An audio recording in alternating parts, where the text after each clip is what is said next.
بسم الله الرحمن الرحيم الحمد لله رب العالمين بارئ الخلائق أجمعين باعث الأنبياء والمرسلين ثم الصلاة وتم التسليم على المبعوث رحمة للعالمين سيدنا ومولانا أبي القاسم المصطفى محمد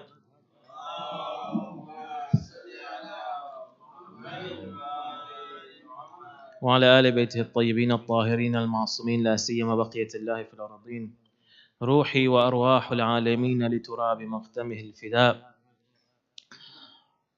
أما بعد. To change the topic, the holy month of Ramadan is a month that is directly connected and related to the holy Imam of our time, the 12th Imam al-Hujjah, Ajalallahu Ta'ala Farajahu al-Sharif. Allahumma salli ala Muhammadin wa ali Muhammad. And one of the manifestations of perfection and walking on the path of self-purification in the holy month of Ramadan is related to strengthening our bond and our connection and our relation to our 12th Imam Ajalallahu Ta'ala Farajahu al-Sharif. Allahumma salli ala Muhammad.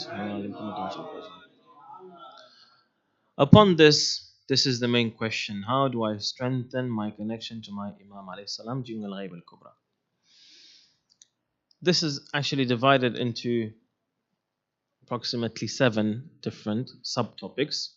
We'll be talking about, inshallah, believing in the necessity of a global savior. We will talk about Imam al-Hujjah, Imam al-Mahdi alayhi salam, especially Imam al-Mahdi alayhi salam during the occultation. This is where we come, the characteristics of his helpers, inshallah. How do I strengthen my relation to the 12th Imam? How do I help the 12th Imam during the Ghaibah? And the features of the government of the 12th Imam after he reappears. The first thing is to believe in the necessity of a global savior. Before we start, let us watch the small video that I've chosen. I tried to subtitle it, unfortunately it didn't work. Inshallah, we'll watch the original Farsi version of it. Inshallah, some of the words are close to Gujarati and Urdu, so they should be understandable. Please put on the video.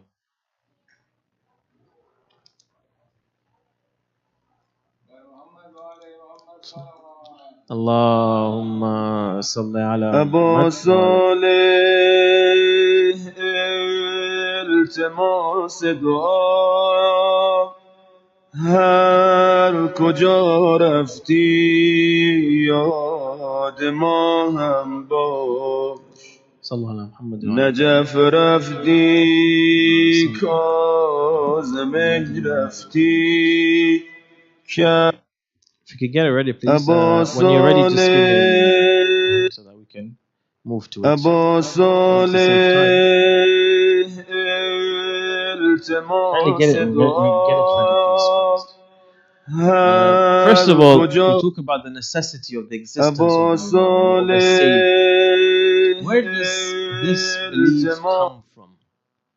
That belief that there should be someone to deliver and to save the oppressed, especially in the end of time.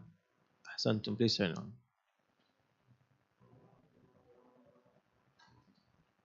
Salih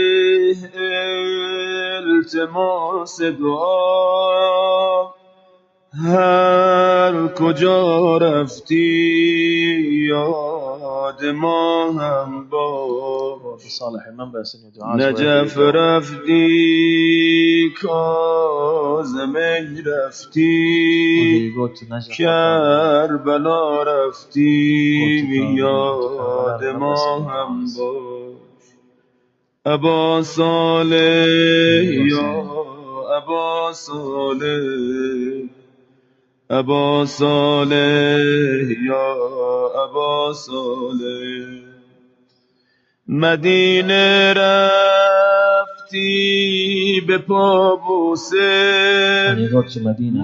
Madarat Zahra yad ma ham bash بدیدار قبر مخفی از کوچه ها رفتی یاد ما هم باش Remember us in your du'as as well. شب جمعه کربلا رفتی یاد ما هم کن چون زدی بوسه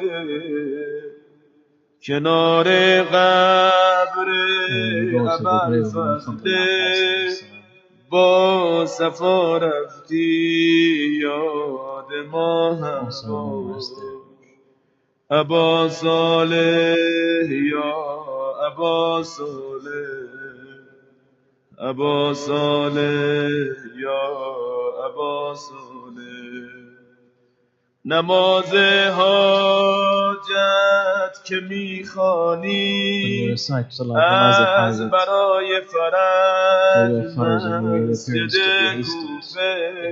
کوفه نماز حاجت که میخوانی از برای فرج مسجد کوفه شدی محرم در مناسک حج یا منا رفتی یا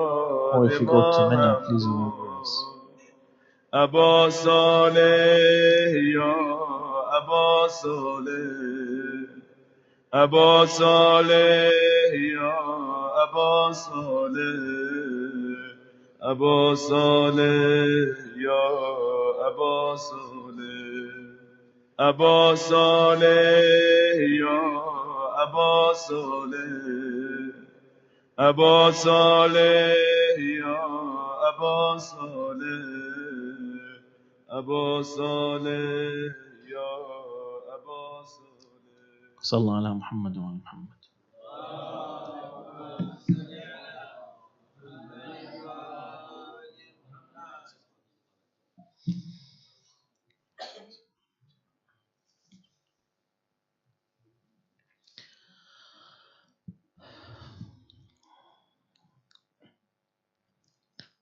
This is the love of Sahib al-Zaman alayhi salam.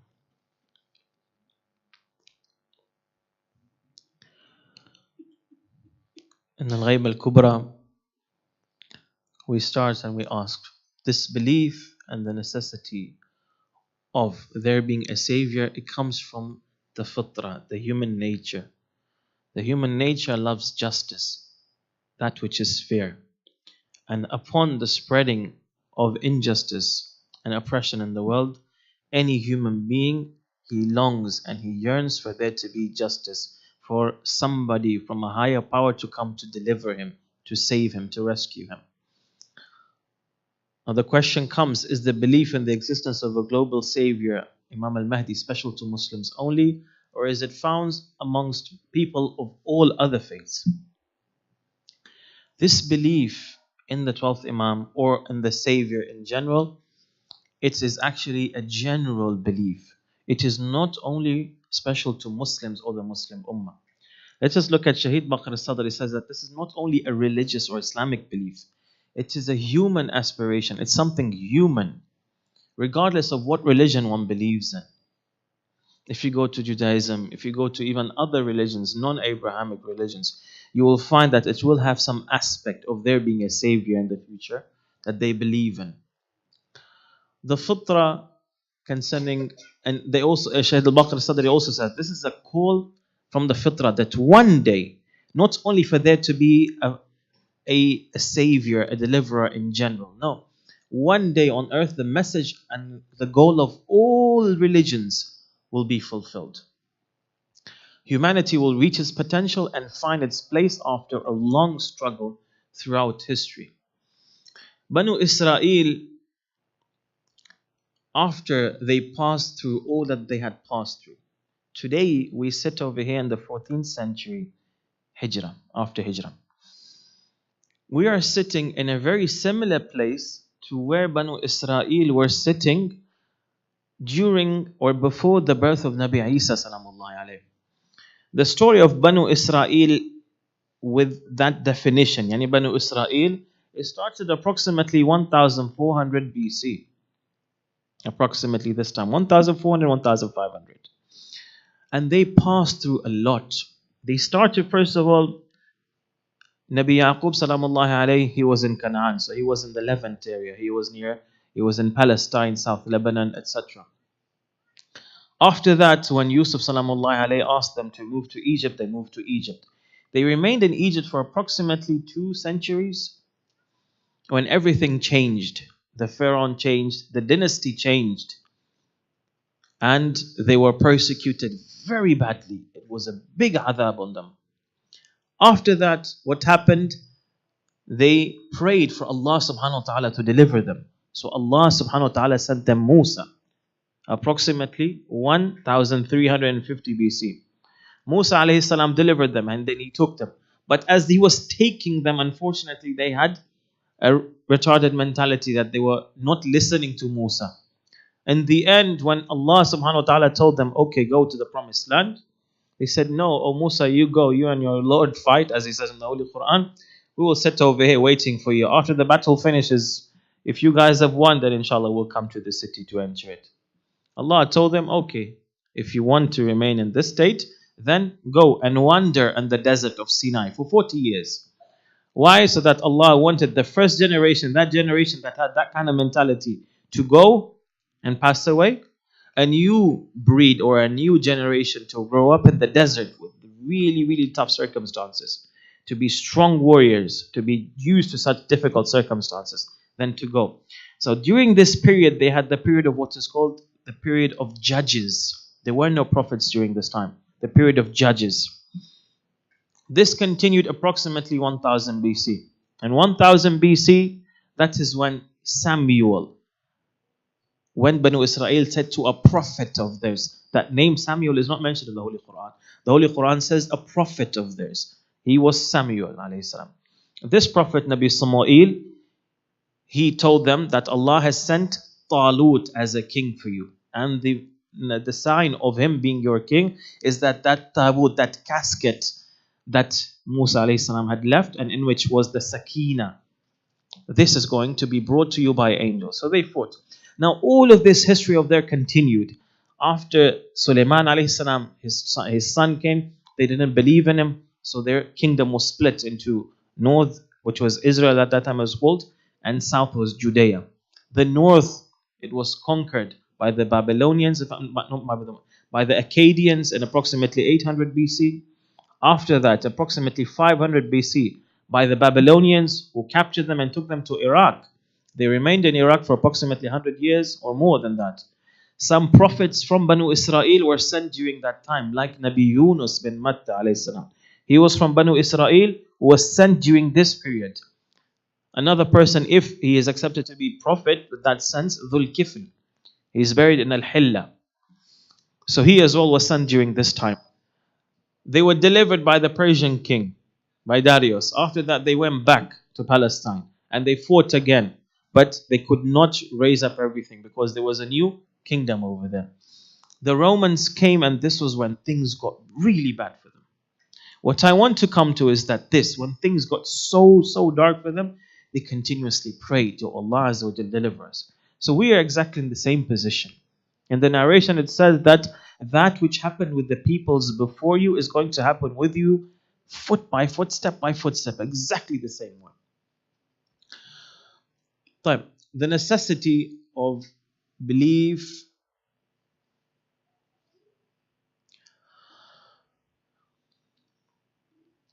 Question comes, is there a necessity for there to be a savior?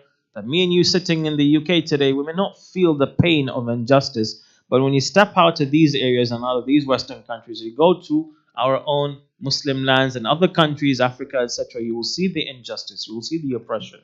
So even if humanity has reached a really high status and advanced status of, let's say, democracy or even technology, etc., but there still is the need of there to be a global savior. Imam Rud alayhi salam says, Sallallahu Alaihi Muhammad.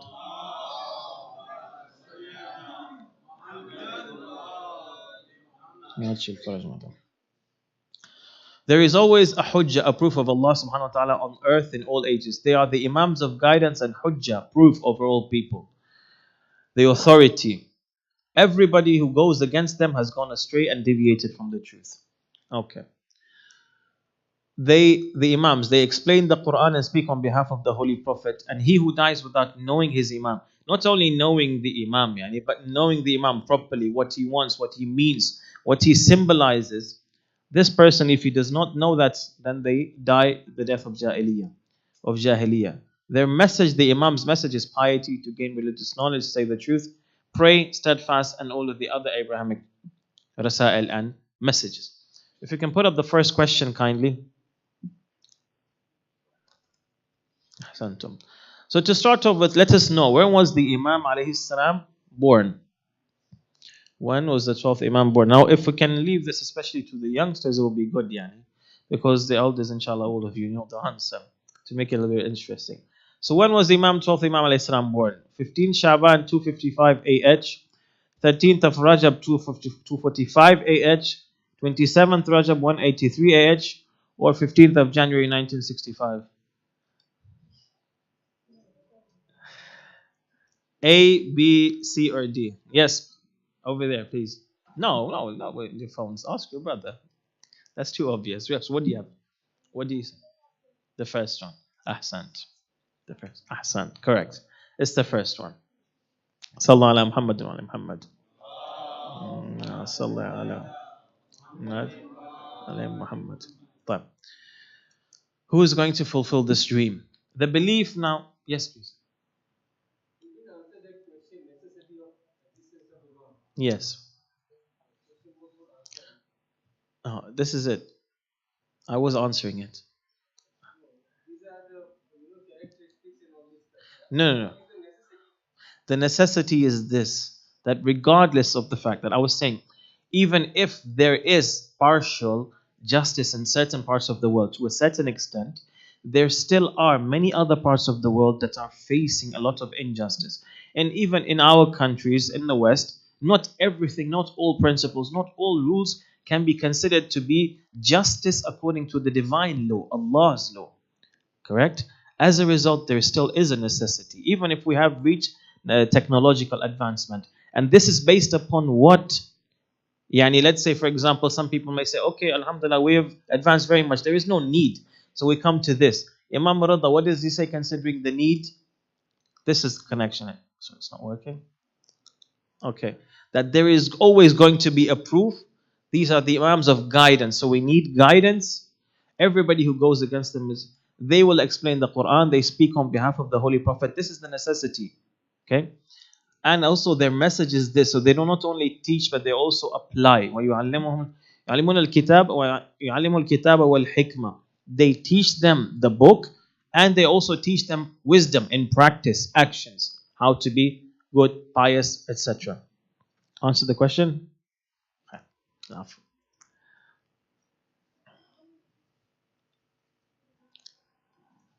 Not working? I think the battery may be a little bit off. Okay. So who's going to fulfill this dream of justice? To start off with, from our brothers Ahl Sunnah. Okay? Ahl Sunnah, they have a narration from Abu Sa'id al-Khudri from the Holy Prophet sallallahu alayhi wa alayhi. Allahumma salli ala Muhammad wa Muhammad. Mentioned in Musnad by Imam Ahmad bin Hanbal, the hour of the day of judgment will not arrive until the earth is full of injustice and tyranny.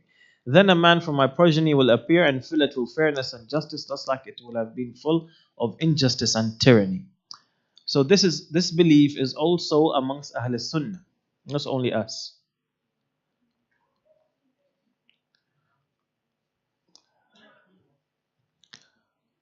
Again, another narration from Ahl Sunnah. Imam al-Sadiq alayhi salam now. Sallallahu ala Muhammadin wa ala Muhammad. He says that from us is the Imam whose obedience is obligatory. I swear by Allah that when Adam passed away, from the time that Adam passed away, from when Adam passed away, Allah has never left the earth without an Imam, through whom guidance to Allah is sought.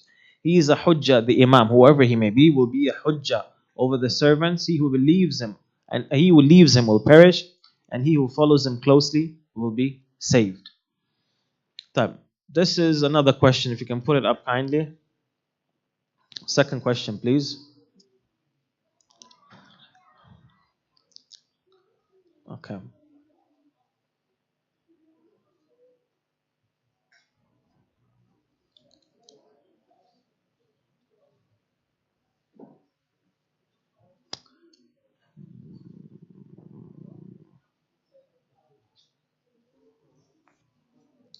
I'll ask the question until then.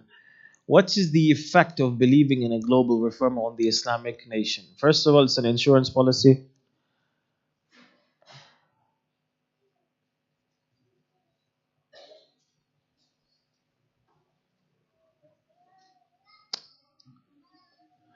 Okay.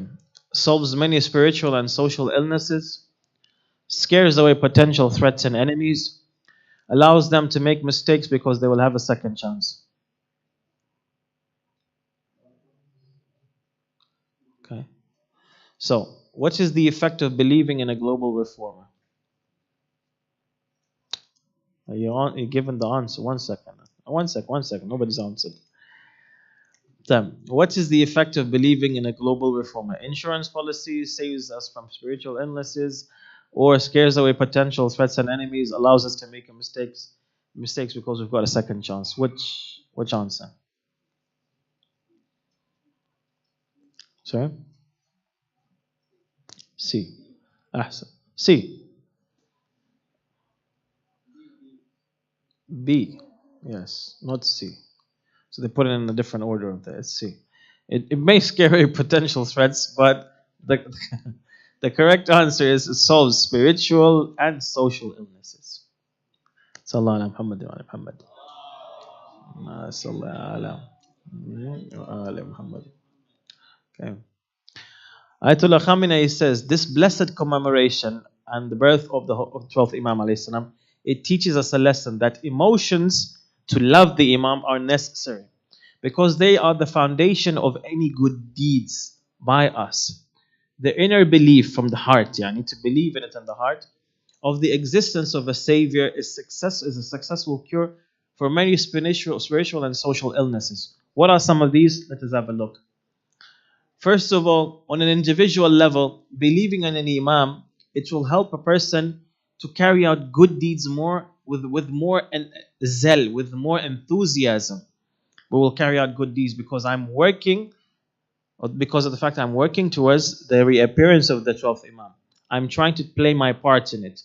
Also, the fact that when you are directly connected to the channel of the mercy of Allah subhanahu wa ta'ala, your actions will become more enhanced. They will have more barakat in it. You will have the care of the 12th Imam Ajal Allah Ta'ala Farajahu Sharif. Allahumma salli ala Muhammadin wa Muhammad. Let's say you as a mu'min, you have a particular problem, whatever problem it may be, correct? That you will have patience and you may recite dua. In your du'as, you may also turn toward the 12th Imam Ajal Allah Ta'ala Farajahu Sharif and ask for his assistance. So your patience is going to be enhanced. You will be able to go a longer distance facing these problems until they're solved. So number one then, it is this. You will be able to do whatever good that you are doing with more strength. Secondly, despair. Na umidi. Yes, as it's said in Arabic. That those who despair cannot carry out any reform.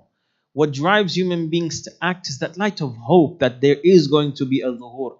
So whatever I'm doing, whatever actions that I'm taking out, inshallah they will play a role in the reappearance of the 12th Imam. Yani it is possible to do something positive. It is possible to change and to face injustice. However much I am faced with challenges, but it is going to be possible because in the end, all injustice is going to be removed. So to despair, to have that hope, that's the second thing. Thirdly, Ayatollah Muhammad Baqir al-Sadr, Radwanullahi ta'ala alayhi, he says, the earth in the end will be filled with fairness and justice. And this belief is not to console and just to comfort us, that's it. No, it should be a source of action and strength. No, we have a responsibility towards the Imam. Because belief in the Imam is to refuse injustice. Because it is also a source of light that resists any despair and guards the flame of hope in the hearts forever. It's also then, it gives you that sense of responsibility. My Imam is in al-ghaiba. He's been in al-ghaiba for over 1,000 years.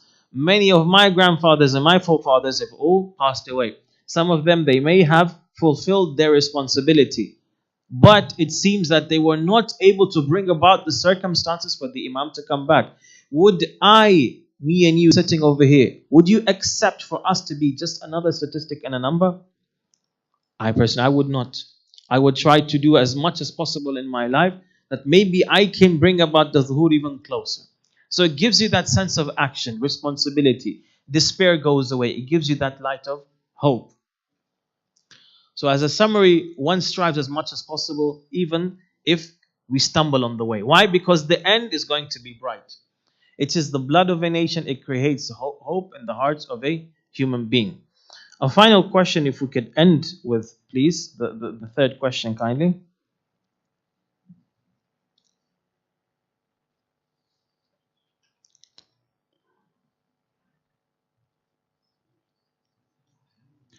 No. How old was the Imam when he went into Al-Ghaiba? If you could please pull up that question. It's going to be for, okay. But don't put up, okay, I'll say that. I'll give out the possibilities. How old was the 12th Imam Ajlallahu Ta'ala Farajahu Sharif when he became the Imam? Was he 15 lunar years old?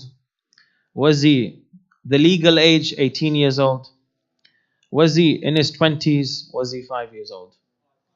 5 years old. Ahsantum. Correct. Our Imam alayhi salam, he was 5 years old. If you have a look at the Imams before him, the Imamat of the Imams is divided, inshallah, I'll end with this, is divided, according to some historians, into 4 stages. So you have the Imams starting from Imam Ali alayhi salam until Imam Zain al-Abidin alayhi salam at one time. That's the first period. Imam al-Baqir alayhi salam until Imam al-Rud alayhi salam. That's another age. And Imam Muhammad Taqi, Imam Muhammad al-Jawad alayhi salam, Muhammad al-Taqi, until Imam al-Askar alayhi salam is the third age, and the 12th Imam is another age. Or if you want, the Imam alayhi salam until the Ghaiba started, that's another age. That final age, we can find that Imam Muhammad al-Taqi alayhi salam, he became an Imam under 10. Imam Ali al-Naqi alayhi salam became an Imam under 10. Imam al-Askar alayhi salam also became an Imam at a young age, but not under 10. Imam al-Hujj alayhi salam, he became an Imam at 5 years old. So it is as if the 3 Imams, or the 2 Imams at least before him, who became an Imam at the age of 10, Allah subhanahu wa ta'ala planned it in such a way that He wanted this phenomenon, this appearance or this occurrence of an Imam being very young. He wanted the Muslims to become accustomed to it. That this is not a preventive factor. It does not mean that the Imam does not have a perfect aql. He's not able to fulfill his responsibilities. So when the time of the 12th Imam would come, people would already be used to it. That Imams can also be of a young age. They are ma'soom. They are divinely aided. Their aql is perfect. They have ilham, etc. and ilm al-ghayb. May Allah Azza wa Jal make us among the mu'mineen and the true followers and helpers of our 12th Imam Ajlallahu Ta'ala Farajahu Sharif, and inshaAllah kindle that fire of the love of our 12th Imam in our heart even more. Wa akhiru da'wana and alhamdulillahi rabbil alamin. Sallallahu ala Muhammad wa ala Muhammad.